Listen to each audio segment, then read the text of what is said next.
If you're looking for an income-generating hobby, then you should consider breeding leeches. Breeding leeches in captivity is deeply rewarding and profitable if done responsibly. You don't need a lot of capital to start with, but before starting, it is important to know who your target market is so you know which species you are going to breed.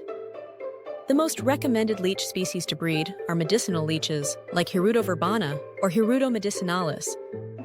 These leech species are hermaphrodites, meaning each individual has both male and female reproductive organs. However, reproduction still requires mating between two individuals, where they exchange sperm and egg.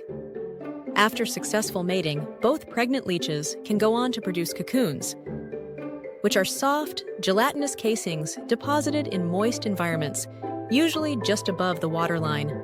These cocoons contain multiple fertilized embryos and, over time, hatch into fully formed juvenile leeches. Leeches often breed around spring, while some breed in summer, so you'll want to replicate the natural conditions these creatures rely on. Start by maintaining water quality and temperature specific to the species you're working with. For example, Hirudo verbana, one of the most commonly bred medicinal leeches, thrives in clean, dechlorinated water kept at around 20 to 68 pH with plenty of oxygen. You can do this with the help of an air conditioner. For the enclosure, you will need a plastic box, tub, or glass tank with a sponge filter with soft aeration to avoid strong currents.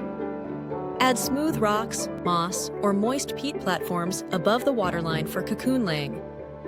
You'll also want to maintain relatively high humidity in the enclosure, especially if the cocoons are above water. A glass lid or a partially sealed cover using cling wrap helps retain this moisture.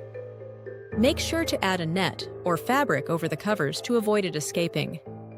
Once mating occurs, cocoons are typically laid within a few weeks. Remove these cocoons and place them in separate tubs to avoid predation.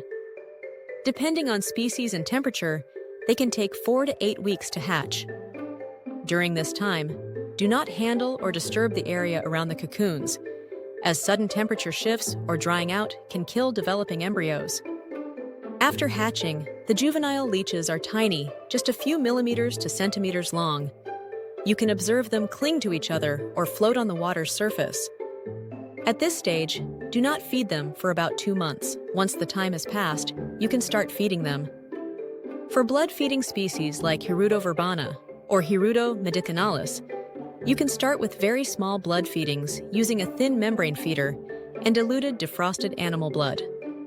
Add anticoagulant pellets to avoid clotting, as blood clots can harm the leech larvae. Routine maintenance is essential to ensure a healthy breeding environment.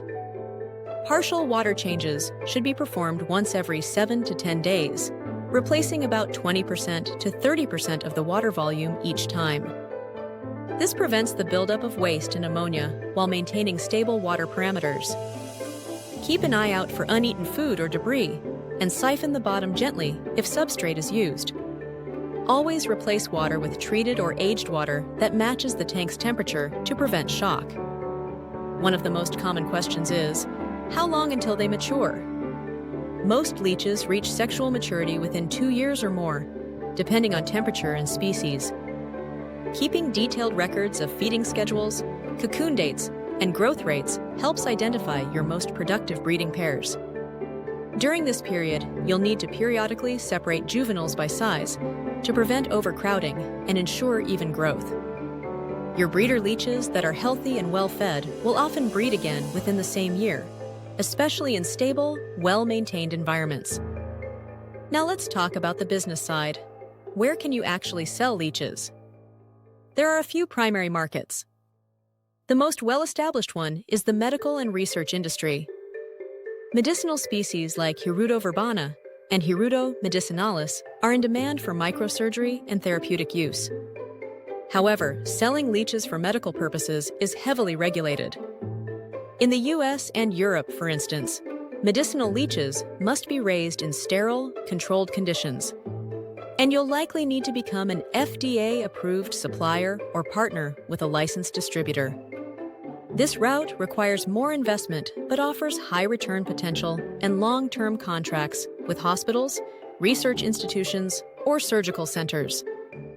The second market is the exotic pet and invertebrate hobbyist community. Many people are now looking for unique pets, especially those that are easy to care for and don't require daily attention. Leeches fit this niche well. You can sell to private collectors, science teachers, biology educators, or content creators looking to showcase rare species. Platforms like eBay, where permitted, Morph Market, Aquabid, or specialized exotic invertebrate forums and Facebook groups are great for connecting with hobbyists. When shipping, always follow local regulations and ensure humane, leak-proof packaging. You can also reach out to schools directly or become a vendor for academic supply companies. Lastly, you may find niche opportunities in the bait and fishing industry, especially with native leech species. In certain regions, leeches are preferred over worms for catching walleye or bass. Just be cautious, as many areas have wildlife regulations against introducing non-native species. So always confirm with your local Department of Natural Resources or equivalent agency before selling leeches for bait purposes. Breeding leeches isn't just a unique hobby. It can also become a viable microbusiness if you plan carefully, breed ethically, and follow local laws. With a clean setup and consistent routine, you can build a healthy colony of leeches and supply them to different types of buyers, whether it is for medical, therapeutic, or educational purposes. If you'd like to see more videos like this, make sure to like and subscribe. Happy breeding and stay curious!